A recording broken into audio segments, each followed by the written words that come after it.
কথা বললো, না খেয়েই বলছে। আমরা যে নুনানের জীবনে খাননি আপনি, তাই বললেন। তো সব তরকারি কি লাগে?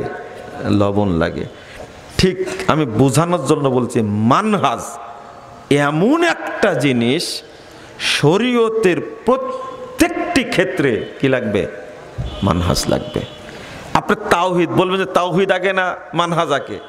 আরে তাওহীদ আর মানহাজ কত তফাৎ! মানহাজ এত বড়, এত ব্যাপক, মানহাজ এত দামি, শরীয়তের সব কিছুকেও ঘিরে রাখছে। তাওহীদ আর আকীদার মধ্যে পার্থক্য হলো, তাওহীদ হলো আল্লাহ সংক্রান্ত খাস, আর আকীদা হলো সব বিষয়। আর মানহাজ তার চেয়েও বড়। অর্থাৎ আকীদাকেও মাপার জন্য কি লাগবে? আবার বলেন, কি লাগবে? মাযহাব না মানহাজ? আবার মাযহাব বলেন না, কিন্তু এই ঘটনা ঘটছে তো। আগে যখন বক্তব্য দিতেন, আকীদার বক্তব্য, জানেন 45 মিনিট খুতবা দিয়েছি। খুতবা দিয়ে ইমামের কামরায় বসে আছে, পাশ দিয়ে লোকেরা যাচ্ছে, মুসল্লিরা যাচ্ছে, আর বলছে এতক্ষণ খুতবা দিল, কিন্তু ছাগল কোন দিন জবাই করতে হবে, ছেলে কয়টা, ছেলের জন্য কয়টা, মেয়ের জন্য কিচ্ছু বললো না। 45 মিনিট খুতবা দিয়েছে আকীদার উপরে, আর মুসল্লি শুনেছে কিসের উপরে? আকিকা। হাসছেন কেন আপনারা? মানে আকীদা শব্দটা কত অপরিচিত, এতবার বুঝালাম, ও সারাক্ষণ বুঝেছে কি? আকিকা। ও চিন্তা করেছে কোন দিন বকরি জবাই করার কথা বলে, মাথায় এটা আছে। ঠিক এরকম ঘটনা করেছে। একদিন আমি আধা ঘন্টা আলোচনা করলাম মানহাজের উপরে। কিসের উপরে? তা আধা ঘন্টা পরে মাগরিব হলো, আমি মানে বাথরুমে গেছি, আলোচনা করছে যে মুজাফফর বিন মুহসিন তো কড়া আহলে হাদিস, এই লোক আবার মাযহাবী হয়ে গেল কখন? মাযহাবের যে এত গুরুত্ব তো জীবনে কোনোদিন শুনিনি। আমি আধা ঘন্টা আলোচনা করছি মানহাজের উপরে, আর শুনছে তারা কি? মাযহাব। মানহাজ শব্দটাই পরিচিত না, অথচ আল্লাহ রাব্বুল আলামিন বলেছেন ওয়ালি কুল্লিন জাআলনা মিনকুম শিরআতান ওয়া মিনহাজা, আমি তোমাদের প্রত্যেককে শরীয়ত দিয়েছি এবং মানহাজ দিয়েছি। মানহাজ মানে শরীয়ত মানে কোরআন সুন্নাহ, আর মানহাজটা হলো কোরআন সুন্নাহকে যেভাবে আল্লাহ রাসূল এবং সাহাবীরা মেনেছেন, বুঝেছেন, সেটার নাম কি? মানহাজ। আর এই বুঝটা যদি আপনি গ্রহণ না করেন, এই যে আজকে সাতক্ষীরা আসছে, খোঁচা মেরে দুইটা প্রশ্ন করেছে, বুঝতে পারলেন? আমাকে করে আমার সাথে কথা বলে খুব মজা পাই, তো করে। তো আল্লাহ বলছেন, একটু শুনেন, আল্লাহ বলছেন ফাইন আমানু বিমিসলি মা আমানতুম বি ফাকাদ ইহতাদাও। কিবলা কোন দিকে? এদিকে। আল্লাহ রাব্বুল আলামিন বলছেন ফাইন আমানু বিমিসলি মা আমানতুম বি। শোনো, আল্লাহ রাসূল সাল্লাল্লাহু আলাইহি ওয়াসাল্লাম এবং সাহাবীদেরকে বলছেন, তোমরা যেভাবে ঈমান এনেছো, তোমরা যেভাবে শরীয়ত বুঝেছো। কাকে বলছেন? জোরে বলেন, কাকে বলছেন? রাত বেশি হয়ে গেছে তো মনে আপনাদের ব্রেনে ঢুকছে না, তাই না? ঢোকাতে হবে, এটা ঢোকাতে হবে। আল্লাহ বলছেন সাহাবীদেরকে, তোমরা যেভাবে শরীয়ত বুঝেছো, তোমরা যেভাবে ঈমান এনেছো, শরীয়ত তোমরা যেভাবে মেনে চলছো, ফাইন আমানু, অন্যরাও যদি ওইভাবে মেনে নেয়, ওইভাবে বুঝে, ফাকাদ ইহতাদাও, তাহলে তারাও হেদায়েত পাবে। তাহলে আমার হেদায়েত পাওয়ার জন্য শর্ত হলো শরীয়ত যেভাবে সাহাবীরা বুঝেছেন ওইভাবেই বুঝতে হবে। শরীয়ত সাহাবীরা যেভাবে মেনে চলেছেন ওইভাবে কি মানতে হবে, তবে হেদায়েত পাবো। ওয়াইন তাওয়াল্লাউ ফাইন্নামা হুম বিশিকাক, 137 নম্বর আয়াত সূরা বাকারা। যদি এই শর্ত তারা মেনে না নেয়, তারা এই শর্ত যদি প্রত্যাখ্যান করে, ফাইন্নামা হুম ফি শিকাক, তাহলে তারা গুমরাহির মধ্যেই থাকবে। এই জন্য সালাত পড়েও ও এখনো জান্নাতের পথ ধরতে পারেনি। সিয়াম পালন করেও এখনো সে জান্নাতের পথ ধরতেই পারেনি। সিয়াম পালন করেও এখন গুমরাহি, সালাত আদায় করেও সে গুমরাহি, হজ করেও সে গুমরাহি। কারণ প্রথম শর্ত যে মেনে নেওয়ার দরকার সে মেনে নেয়নি। একজন বক্তব্য দিচ্ছে কি জানেন, প্রশ্ন করেছে, এ দেখেন আহলে হাদিস বক্তা প্রশ্ন করেছে যে কিয়ামতের মাঠে কি, কিয়ামতের দিন কি জান্নাত জাহান্নাম ধ্বংস হবে, কি হবে নাকি? উত্তর দেন। তিনি উত্তর দিচ্ছেন, হ্যাঁ সব ধ্বংস হয়ে যাবে, কারণ আল্লাহ বলছেন কুল্লু শাইইন হালিকুন ইল্লা ওয়াজহা, সব কিছুই ধ্বংস হয়ে যাবে আল্লাহ ছাড়া। কুল্লু মান আলাইহা ফান ওয়া ইয়াবকা ওয়াজহু রাব্বিকা যিল জালালি ওয়াল ইকরাম। বুঝেন তাহলে কোরআনের আয়াত সূরা রহমানের সব কিছু কি হয়ে যাবে, ফানা হয়ে যাবে, থাকবেন কে? আল্লাহ। তো উত্তরটা ঠিক আছে না? বুঝেন না কথা। উত্তর দিলেন, দলিলও পেশ করলেন, সব কিছু ধ্বংস হয়ে যাবে, কে থাকবেন? আল্লাহ। দেখেন কত মারাত্মক কথা বলল, পেশও করলো, দলিলও পেশ করলো, কিন্তু মাসালাটা এমন মাসালা হারাম কথা বলেছে একটা। কারণ কিয়ামতের দিন সব কিছু ধ্বংস হলেও জান্নাত জাহান্নাম ধ্বংস হবে না। কত দলিল নেবেন? আচ্ছা কিয়ামতের মাঠে আরশ থাকবে না? থাকবে। ফেরেশতা থাকবে না? ধ্বংস হবে কখন? কয়জন ফেরেশতা ধরে থাকবেন? 8 জন ফেরেশতা, কোরআনের আয়াত। অথচ এই আয়াতের অনুবাদ করতে গিয়ে বিখ্যাত তাবিব যোখাক তিনি বলছেন, ইমাম ইবনে তাইমিয়া রাহিমাহুল্লাহ উল্লেখ করেছেন, কুল্লু শাইইন হালিকুন ইল্লাল্লাহ ওয়াল জান্নাহ ওয়ান নার ওয়াল আরশ, সব ধ্বংস হবে কিন্তু আল্লাহ, জান্নাত, জাহান্নাম, আরশ ধ্বংস হবে না। তো যদি আপনি কথাটা কোরআনের আয়াতটা নিজের মতো বুঝে ফতোয়া মারেন, এটা হারাম কাজ করলেন না আপনি। অথচ জান্নাত জাহান্নাম আরশ ধ্বংস হবে না। তাবি মুজাহিদ তিনি বলছেন ওয়াল আমাল আস-সালিহা, আমরা যে আমলগুলো করি সেগুলো কি ধ্বংস হবে না। আপনাদের উপরে আলোচনাগুলো কঠিন হয়ে যায়, কিন্তু শুধু হালাল হারামেরই ওয়াজ শুনবেন, আপনি কি শরীয়ত বুঝার জন্য কিছু করবেন না? এটাও বুঝার মানসিকতা থাকতে হবে। আমি গতবার কাশ্মীরে গেছিলাম, বুঝছেন, একটা কোরআনের আয়াত আছে না, আল্লাহু নূরুস সামাওয়াতি ওয়াল আরদ, আল্লাহ আসমান জমিনের কি বলেন? আপনারা পারবেন তো বলতে? আল্লাহু নূরুস সামাওয়াতি ওয়াল আরদ, আল্লাহ আসমান জমিনের কি মালিক। এই দেখেন পারবেন না বলে, আরে বললাম যে পারবেন আপনি। কত সুন্দর করে অর্থটা করছেন, আল্লাহু নূরুস সামাওয়াতি ওয়াল আরদ, আল্লাহ আসমান জমিনের মালিক। বলেন নাউজুবিল্লাহ, একটু জোরে বলেন নাউজুবিল্লাহ। সুফিরা অর্থ করছে যে আল্লাহর নূরে নবী পয়দা, আর নবীর নূরে সারা জাহান পয়দা, অর্থাৎ সবকিছুই আল্লাহর অংশ। বলেন নাউজুবিল্লাহ, আস্তাগফিরুল্লাহ। দলিল কি? কোরআনের আয়াত, 35 নম্বর আয়াত সূরা নূর, দলিল কোরআনের আয়াত।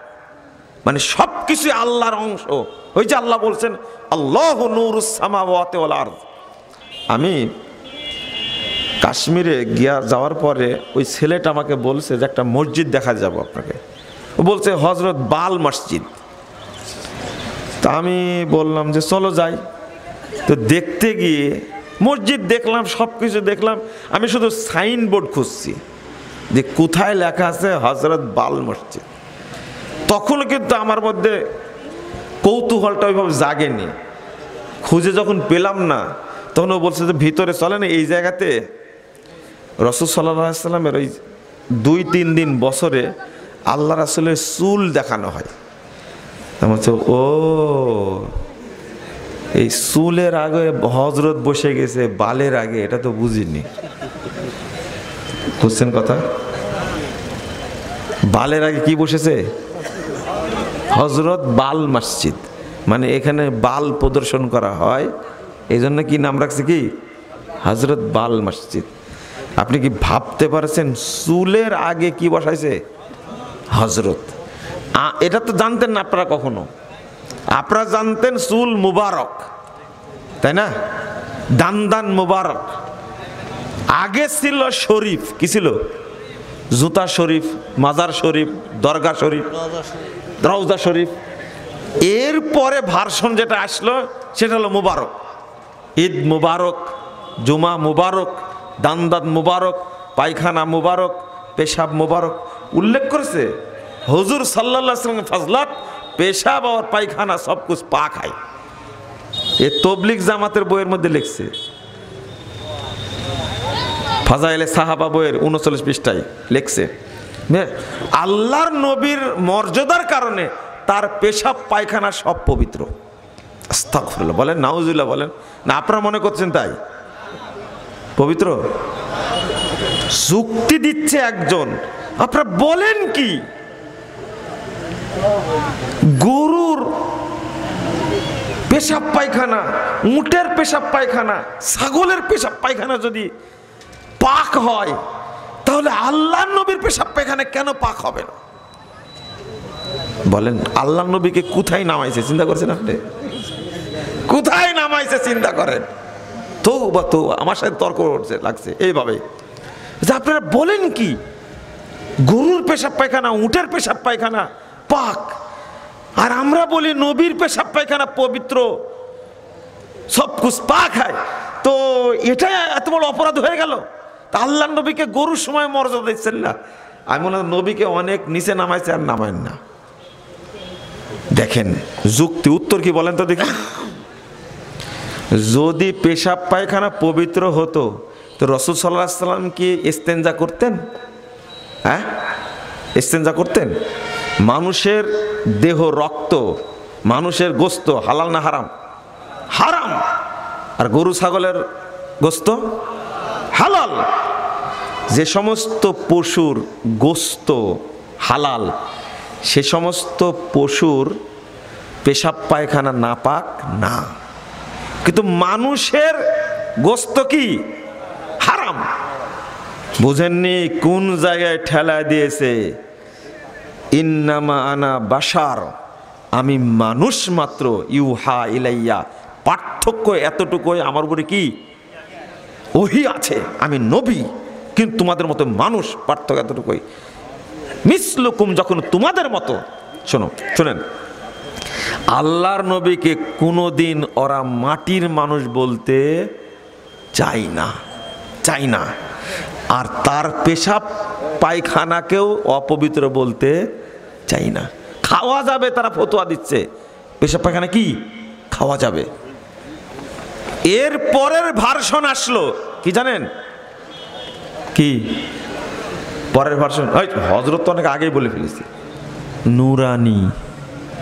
নুরানি টুপি, নুরানি আতর, নুরানি পাঞ্জাবি, নুরানি জর্দা, নুরানি কায়দা, নুরানি মাদ্রাসা, নুরানি কোরআন। মানে কি?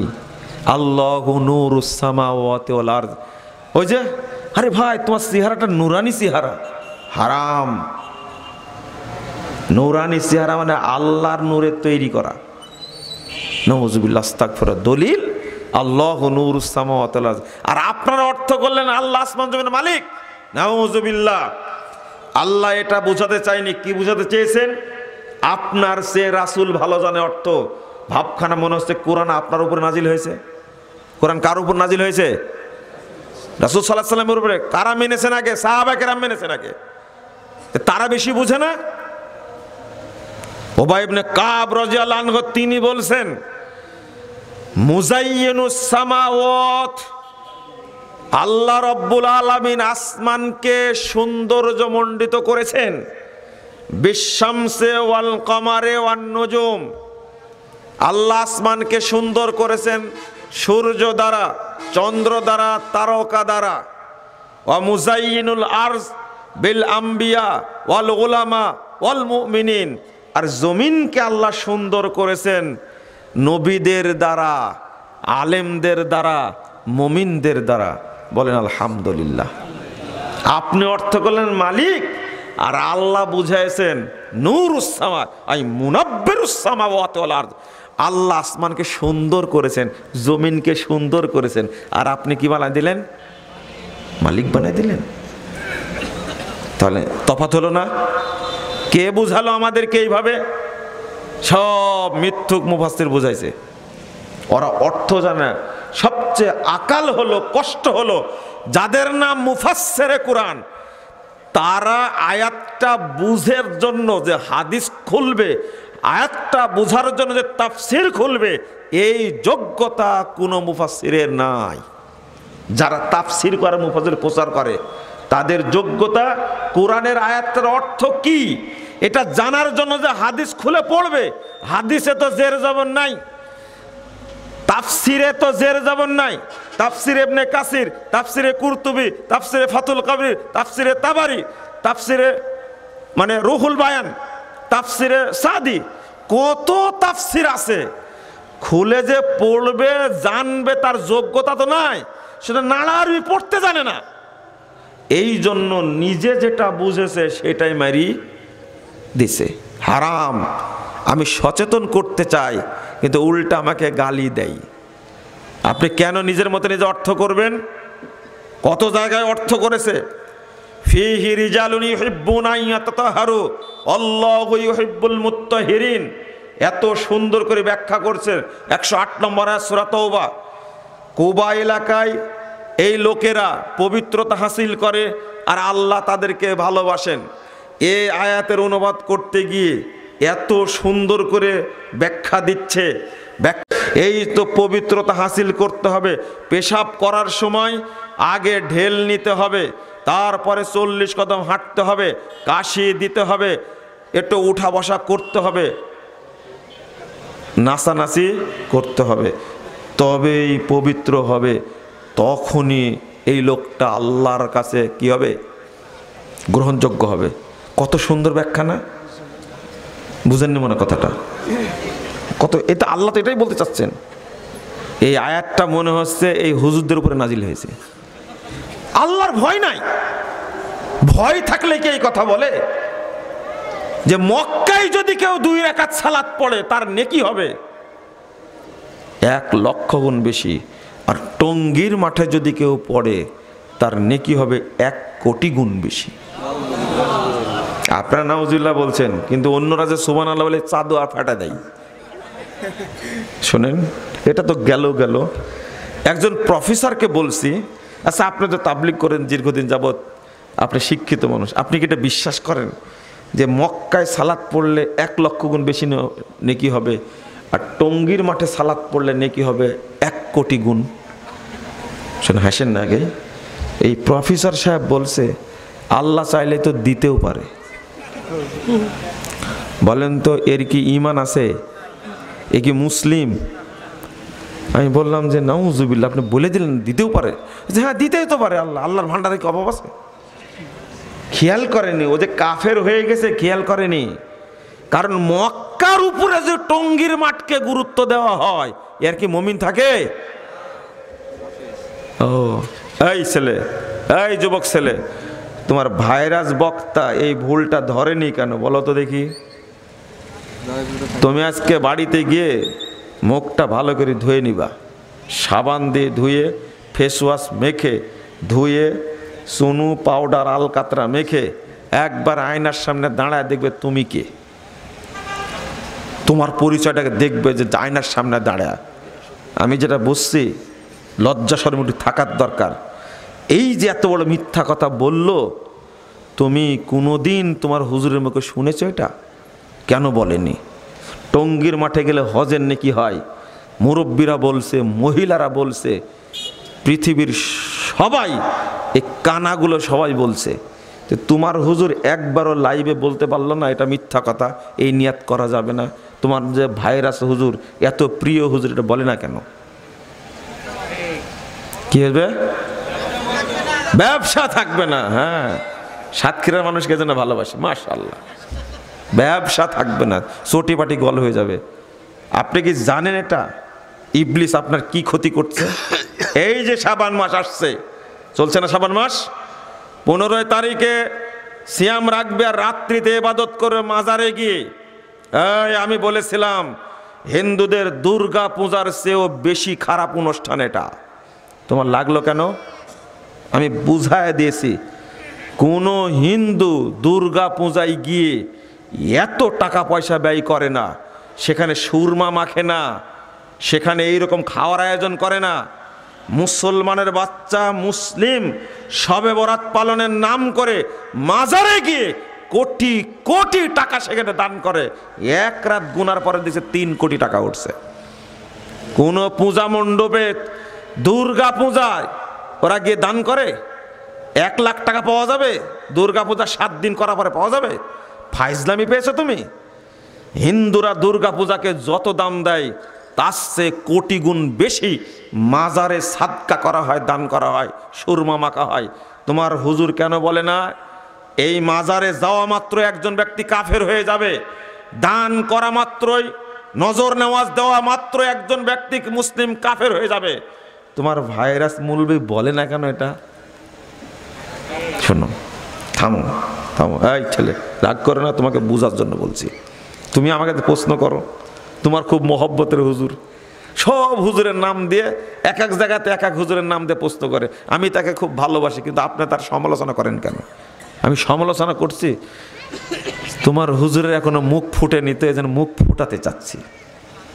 চোখ ফুটে নিজে সারা বাংলাদেশ ব্যবসা করে খাচ্ছে, চোখ ফুটে নেই কেন? এটা বলতে পারে না যে মাজারে গিয়ে ইবাদত করা হারাম, মাজারে গেলে মানুষ কাফের হয়ে যাবে? এটা কি বলা কি অন্যায়? বলে না কেন? ব্যবসা কয়দিন করে খাবে? বাংলাদেশের তরুণরা সজাগ হয়েছে আলহামদুলিল্লাহ। আজকে জানেন এক হাফেজাকে বিয়ে করেছে আপনাদের এক সমন্বয়ক, দেখছেন আপনি? শোনেন, আজকে এক টাটকা বক্তব্য আমার কাছে পাঠাচ্ছে, আসার সময় শুনলাম, সার্জিস আলম। শোনেন, আচ্ছা হাফেজা মুলবিদের প্রতি এত টার্গেট কেন এদের? বুঝেননি কথা? আর এক সমন্বয়ক আর এক মৌলবী বিয়ে করেছে, আপনার না জানলেও আমি জানি। আর এক সমন্বয়ক আর এক মৌলবীকে বিয়ে করেছে। মৌলবী বলতে বলছে এই কি বলে মাদ্রাসায় পড়ুয়া মেয়েকে বিয়ে করেছে। এই খবরগুলো তো আমাদের কাছে গোপনে গোপনে কিভাবে আসে আমাদের কাছে, কথা বুঝতে পারলেন তো? সার্জিস বিয়ে করলো কাকে জানেন? আপনারা তখনও জানতে পারেননি যখন হাফেজ, কিন্তু আমি আগে জানতে পেরেছি হাফেজা কি। এই কোরআনের হাফেজা এই মেয়েকে বিয়ে করেছে কে? সার্জিস বলছে যে এই মিলাদ 40 আমি আলেমদেরকে জিজ্ঞেস করেছি, এগুলো শরীয়তের কোনো ভিত্তি নাই। দাদা মারা গেছে, এমন কিছু করব না যাতে তার পাপ হয়, শাস্তি হয়। হুজুরে গেছে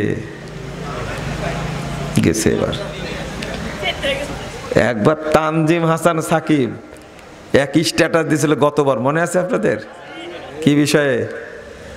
ওটার বললেন না, এত লাগে কেন? হুজুর তোমার ব্যবসা একদিন বন্ধ হবে ইনশাআল্লাহ, হবেই বন্ধ ইনশাআল্লাহ। তুমি জাতির সাথে প্রতারণা করছো যে, হকটা বলতে পারো না কেন? ওকে মেডিকেলে চেক করে দেখবেন, ওদেরকে কারো পুরুষত্ব নেই, চেক করে দেখবেন। এইরকম কথা হকটা বলতে পারে না যারা, কেমনে বলবেন? শোনেন, এই কথা শুনে রাখেন আপনি। শাবান মাসে শবে বরাতের এই জন্ম দিয়েছে, আবিষ্কার করেছে হলো ইবলিস শয়তান। কে? ইবলিস শয়তান। যদি কেউ একটা রোজা করে শুধু 15ই শাবান, আর যদি রাত্রি ইবাদত করে, এগুলো বাৎসরিক বেদাত। কি বেদাত? এটা বাৎসরিক বেদাত। সারা বছর যত আমল করেছে, এই দিন একটা সিয়াম পালন করা মাত্রই, রাত্রিতে ইবাদত করা মাত্রই, সাথে সাথে যত আমল করেছে সব ধ্বংস হয়ে যাবে, সারা বছর ধ্বংস হয়ে যাবে। আর উল্টাটা 2357 নম্বর হাদিস, নাসাই খুলবেন, রাসূল সাল্লাল্লাহু আলাইহি ওয়াসাল্লাম বলছেন, যালিকা শাহরুন ইয়াকফুলুন নাস ফিহি বাইনা রজব ও রমাদান। শোনো, অধিকাংশ মানুষ গাফেল থাকে শাবান মাস সম্পর্কে। আমি মনে করি এই দিন, এই মাসে সিয়াম পালন করব, ইউরাজুল আমাল, সমস্ত আমলকে এই মাসে আল্লাহর কাছে পেশ করা হয়। আর আমি চাই ওই দিন সিয়াম অবস্থায় থাকব। আল্লাহর নবী জানতে পারেননি কোন দিন আমল পেশ করা হবে, কিন্তু জাহেলরা জানতে পেরেছে শয়তান কর্তৃক এটা পেশ করা হবে কোন দিন? 15 তারিখ। হারাম। আল্লাহ রাসূল পুরোটাই সিয়াম রাখতেন শাবানের। উম্মতের জন্য বলে গেলেন, ইদান তাসাবা শাবান ফালা তাসুমু, যখনই 15 তারিখ হয়ে যাবে আর সিয়াম রাখবে না। অর্থাৎ আপনি একটা পারেন, দুইটা পারেন, তিনটা, চারটা, পাঁচটা, 15টাই করেন, আপনি 14টা করেন, কোনো আপত্তি নাই, কিন্তু একটা করতে পারবেন না। আপনি একটা করার সুযোগ নাই। আপনার হুজুর বলুক তো দেখি, ওকে ভাইরাস বলার কারণ কি জানেন? আপনার রাগ করেন হয়তো বা। করোনা ভাইরাস শুধু আপনাকে মারবে, কিন্তু আপনার আকীদা মারতে পারবে না, আপনার তাওহীদ মারতে পারবে না। কিন্তু এই ভাইরাস আপনার আকীদা নষ্ট করবে, আমল নষ্ট করবে, আপনার হজ নষ্ট করবে, শেষ বেলা আপনাকে বুড়া করে মারবে। এই জন্যই তো বলি, যখনই সুন্নাতের সাথে বেদাত ঢুকবে তখনই আমলটা কি হয়ে যাবে? কি হয়ে যাবে? নষ্ট হয়ে যাবে। বন্ধুরা আমার, আমি আপনাদের কষ্ট দিব না, দেখেন অনেক টাইম নিয়ে ফেলেছি, কষ্ট দিব না আপনাদেরকে। আপনাদের একটা কথা এইভাবে বলতে চাইব, সেটা হলো কোরআন এবং হাদিসের অপব্যাখ্যা করা যাবে না। যেমন একজন আলেম, দেখেন এক পীর বায়াত করার সময় কি বলছে জানেন? যে এই হাতের উপরে আল্লাহর হাত আছে, অতএব আমার হাতে হাত দেন। পীর সাহেব বলেন তো দেখি, দলিল কি? ইয়াদুল্লাহি ফাওকা আইদিহিম, নাউযুবিল্লাহ, আস্তাগফিরুল্লাহ, আস্তাগফিরুল্লাহ। এই পবিত্র অপবিত্র হাতের উপরে আল্লাহর পবিত্র হাত আছে, এই ব্যাখ্যা করা যাবে? আল্লাহর নবী যখন সাহাবীদের বায়াত নেন তখনও কি ছিল? আল্লাহর নবীর হাতের উপরে আল্লাহর হাত ছিল না। এটা কিভাবে বোঝাবে? আল্লাহর পক্ষ থেকে নবী মুহাম্মদ সাল্লাল্লাহু আলাইহি সাল্লাম সাহাবীদের হাতের উপরে হাত দিয়েছিলেন, এটা হলো আসল কথা। আর বলে দিচ্ছি, এই হাতের উপরে আল্লাহর হাত আছে, এই পীরেরা একটুকু ভয় করে না, প্রত্যেকটা আয়াতের হাদিসের ব্যাখ্যা করতেই আছে। আল্লাহ যেন বুঝার তৌফিক দান করে। এক। দুই নম্বরটা হলো, অন্ধ ভক্তিটা এমনটাই কাজে লাগছে, মানে এখন নবী না, পীর সাহেবই যেন নবী হয়ে গেছে এখন। এই অন্ধ ভক্তির কারণে অবস্থাটা এমনটা হয়েছে। আমি শেষে একটা কথা বলে শেষ করতে চাচ্ছি। আপনারা একটা প্রশ্ন করেছেন আমাকে, এই প্রশ্নটা আপনারা বেশি বেশি করে করেন। তাকে একটা ঘোষণা দিচ্ছি, আগামী 7 এবং 8 তারিখ, জানেন তো মনে হয়, আগামী 7 এবং 8 তারিখে বাংলাদেশ জমিয়ত আহলে হাদিসের সম্মেলন আছে বাইপাইলে। এবার একটা ব্যতিক্রম ধর্মী বৃহত্তর সম্মেলন অনুষ্ঠিত হবে ইনশাআল্লাহ। যত বড় বড় আলেম আসতেছেন এবার, এটা একটা অকল্পনীয় ব্যাপার আহলে হাদিসদের জন্য। আলহামদুলিল্লাহ, সব দেশের আহলে হাদিসদের যারা প্রধান, উপমহাদেশে বিশেষ করে, তারা আসতেছেন। আল্লাহ শুকরিয়া আদায় করি, আলহামদুলিল্লাহ। আপনারা না গেলেও একটা দোয়া করবেন, আল্লাহ যেন এই সম্মেলনকে কবুল করেন, আমিন। আরেকটা চাওয়া, আল্লাহর কাছে দোয়া করুন আল্লাহ যেন কবুল করে। আহলে হাদিসদের সব আলেম ওলামাকে নিয়ে সোহরাওয়ার্দী উদ্যানে একটা জাতীয় সম্মেলন অনুষ্ঠিত হবে ইনশাআল্লাহ। আপনারা কি চান সেই সম্মেলনে সব আলেম উপস্থিত থাকে? এটা কি চান? এই সোহরাওয়ার্দী উদ্যানের প্রোগ্রামের ব্যাপারে কারো মধ্যে যেন দ্বিমত না থাকে, সব আলেম যেন উপস্থিত হয়, এটা চান আপনারা?